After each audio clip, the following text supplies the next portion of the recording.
اسلام میں آیوش ملک نے جو کیا اس کی کوئی جگہ آپ کو نظر آتی ہے؟ کیا اسلام میں آیوش ملک آنے کے بعد جو واپس گیا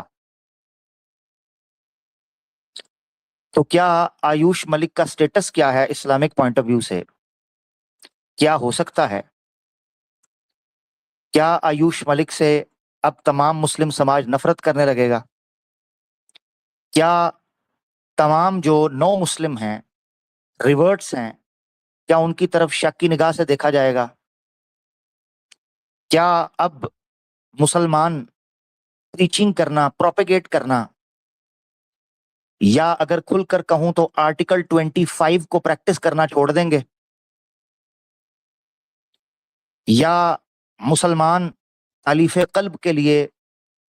اللہ کی رضا کے لیے دین کی بات کرنا، اسلام کی بات کرنا چھوڑ دیں گے؟ یہ وہ سارے سوالات ہیں جو ہندوتوا وادی لوگ اب مسلم سماج کی طرف دیکھ کر سوچ رہے ہیں کہ مسلمان کیا اب رکے گا یا نہیں رکے گا؟ تو کیا کہیے گا پبلک؟ میں کمنٹ سیکشن میں آپ کے جذبے، آپ کے ولولے اور آپ کی ترنگ اور دبنگ امنگ جو ہے اس کو دیکھ پا رہا ہوں، مگر یاد رکھیں کہ یہ بات کہیں کمنٹ سیکشن کی بھول بھلیوں میں گم نہیں ہو جانی چاہیے، بلکہ یہ عملی طور پر آپ کے اندر جذبہ رہے۔ آئیں آپ کو اتہاس میں لے کر چلتا ہوں۔ اسلام کے سامنے آپتی کال میں ایک مسلمان جب آپتی کال میں پڑے تو اس کے سامنے دو رستے ہوتے ہیں۔ پلیز پلیز بڑے غور سے سننا، بڑے غور سے۔ جب بھی کبھی مسلمان کسی اضطراری حالت میں، آپتی کال میں، کیٹاسٹرافی میں پڑتا ہے، اس کے سامنے دو رستے ہوتے ہیں۔ ایک رستے کو کہتے ہیں اسلامک ٹرمینالوجی میں عزیمت کا رستہ، عزیمت،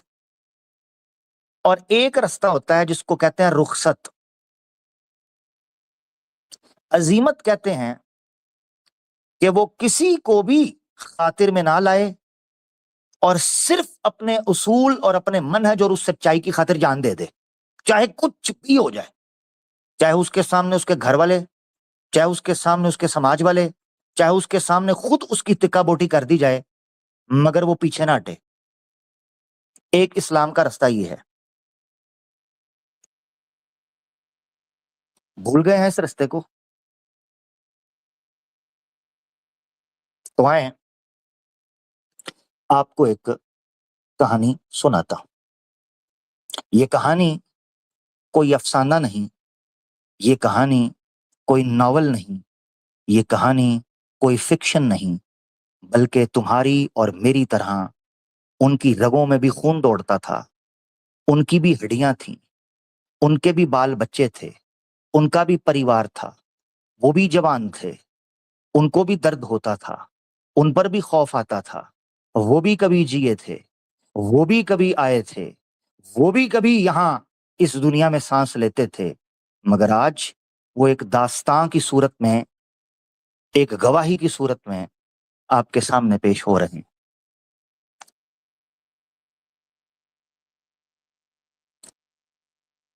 حضرت بلال رضی اللہ عنہ، جن کو بلال حبشی کہا جاتا ہے، بلال حبشی، مختصر سا واقعہ آپ کی زندگی کو ہلا کر رکھ دیتا ہے کہ ان کے مالک صبح و شام ان پر ظلم کرتے تھے۔ یہ غلام تھے جو عرب میں زندگی گزار رہے تھے۔ جس وقت آقا دو جہاں صلی اللہ علیہ وآلہ وسلم جس شریعت کو لے کر مکہ پر طلوع ہوئے تھے، اس وقت ہدایت نے انگڑائی لی اور ظلمتوں اور مصیبتوں اور آزمائشوں اور دکھوں کے پہاڑ ان کے ماننے والوں پر توڑے جا رہے تھے۔ بلال حبشی نہ جس کا کوئی آگے تھا نہ پیچھے، نہ جس کی کوئی گارنٹی دینے والا نہ کوئی گواہی، نہ جس کے کوئی قبیلے کا نہ کوئی ساتھی، نہ جس کا کوئی رشتہ دار نہ کوئی بیوی بچے، وہ شخص تنہا اللہ کے رسول صلی اللہ علیہ وآلہ وسلم کی بات کو سچا مان کر ایمان لے آتا ہے، مگر بلال تجھے کیا پڑی تھی؟ تیرے ارد گرد بڑے بڑے سردار تو اس پیغام کا انکار کر رہے تھے، بلال آپ نے کیا دیکھا؟ رضی اللہ عنہ، حضرت بلال جس توحید کا پروانہ وہ بنے اور جس اسلام کے گرد وہ گھومیں اور ایسا ایمانی پیکر اور ایمانی منظر انہوں نے دکھایا کہ دوڑ لگی مکہ کے آقاؤں میں کہ اگر تم بلال کو توڑ دو تو ہم تمہارے ساتھ منہ مانگی شرط لگانے کے لیے تیار ہیں، اس غلام کو توڑ کر دکھاؤ۔ میں مسلمانوں سے کہتا ہوں توجہ کرو، یہ کہتے ہیں اسلام تلوار کے زور پر پھیلا ہے، اپنے دلوں پر ہاتھ رکھ کر بتاؤ آج 2026 کے اندر اس بچے کو ہندو تلوار کے زور پر کیا گیا ہے یا مسلمان تلوار کے زور پر کیا گیا ہے؟ اپنے دینے پر ہاتھ رکھ کر یہ بات کرنا ہے۔ ادھر بلال تھے، تلوار مد مقابل تھی، سینے میں ایمان تھا، سامنے لہو مانگتی آنکھیں تھیں، تشدد پر آمادہ ہوئے کچھ گنڈے تھے، اور ادھر بیچارہ بے آسرا غلام تھا۔ آج سے 1400 سال پہلے غلام پر پتھر برسانا، اس پر کوڑے برسانا، اس کو پیٹنا، اس کو دھکیلنا، اس کی گردن میں رسی ڈال کر تپتے ہوئے صحرا کی گلیوں میں گھسیٹنا،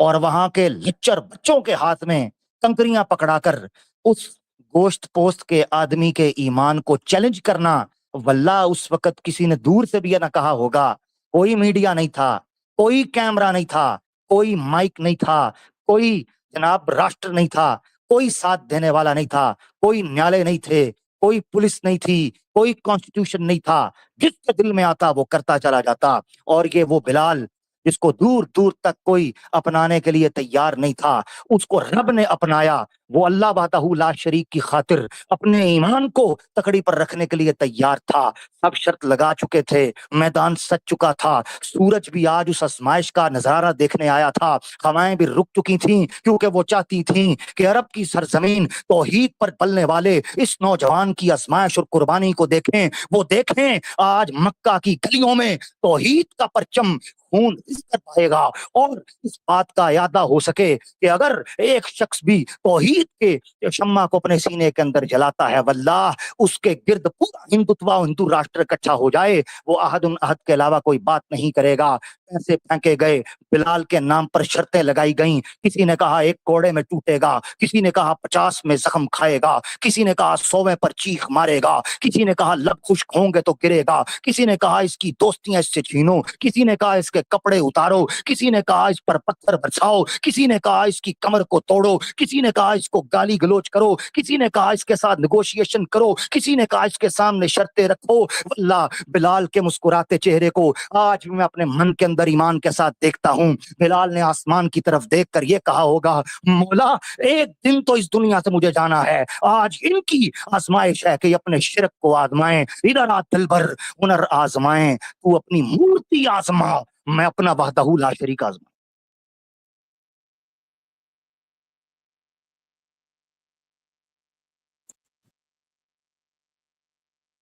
ہاتھوں سے کوڑے گرتے ہیں، بدماشوں کے چہروں سے ہنسی غائب، بلال کی آہو بکا جس کو وہ چیخیں سمجھ رہے تھے، اپنے کہکوں میں چھپاتے ہوئے جب انہوں نے تھمتی ہوئی آواز دیکھی تو وہ احد احد کی آواز تھی۔ ان کو پتا چل گیا کہ یہ وہ انقلاب ہے کہ جو کسی ڈر سے نہیں تھمے گا، یہ وہ طوفان ہے کہ جو اپنے ساتھ اچھے اچھوں کو بہا کے لے جائے گا۔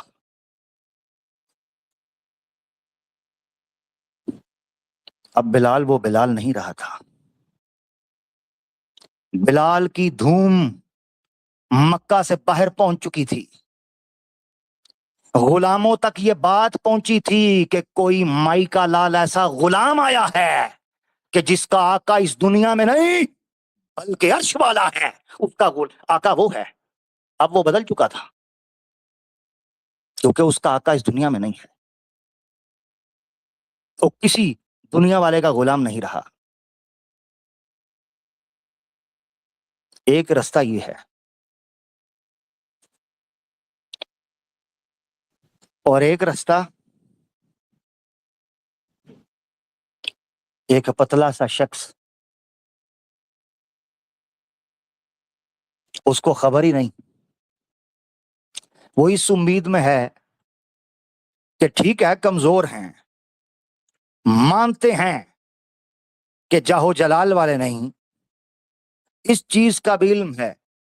کہ قریش کے ٹکر کے نہیں، ہم مانتے ہیں کہ باہر سے آئے ہیں، یہاں کے رہائشی بھی نہیں، مگر یہ امید تھی کہ ان کی خدمت کرنے کی وجہ سے، ان کی خدمت کرنے کی وجہ سے یہ کوئی آس رکھیں گے، کوئی امید رکھیں گے، کچھ خیال کریں گے۔ واہ، یہی خیال تھا، اور کیا تھا؟ اور پھر یکا یک وقت بدلتا ہے، حالات بدلتے ہیں، اپنے آپ کو کھلے میدان میں بندھا ہوا پاتے ہیں، آنکھ اٹھتی ہے تو دائنی طرف اپنے باپ کو بندھا ہوا دیکھتے ہیں، روتے ہوئے بائیں طرف دیکھتے ہیں تو اپنی والدہ تپتی ہوئی دھوپ میں بندھی ہوئی دکھائی دیتی ہے۔ یہ وہ شخص ہے جو اپنے والدین کے ایمان کی وجہ بنا تھا، مگر اب اسی کی وجہ سے اس کے والدین بھی آزمائش میں پڑے ہوئے ہیں۔ وہ نوجوان تھا، اسے لگا تھا ایمان لے کے آیا ہوں، کیا جرم کیا ہے،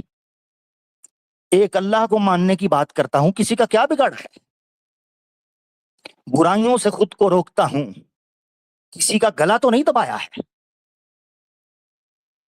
اسی امید میں وہ نوجوان شاید سمجھتا ہوگا کہ میرے والدین کا تو کوئی قصور نہیں ہے، مگر اس کے والدین اس کی آنکھوں کے سامنے بندھے ہوئے ہیں۔ آج آیوش ملک کو دیکھتا ہوں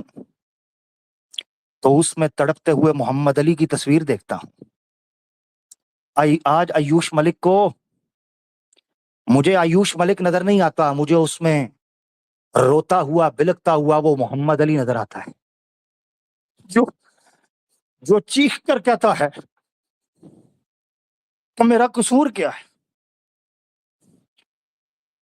مجھے وہ محمد علی نظر آتا ہے۔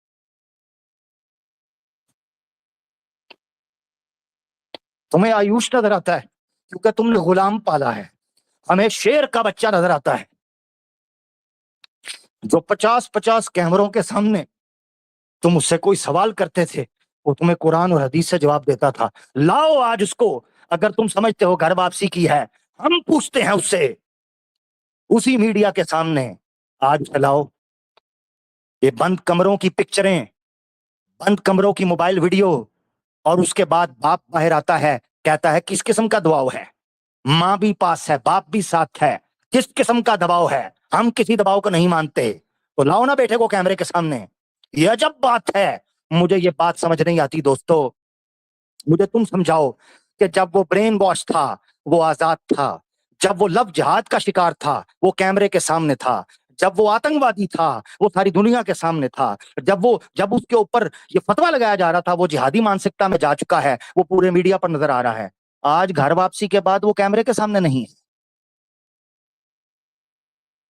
ہے، آج وہ سناتنی بننے کے بعد کیمرے کے سامنے نہیں ہے، اور چند بدماشوں نے یہ کہنا شروع کر دیا جی 15 دن کا مون ورت رکھیں گے۔ واہ،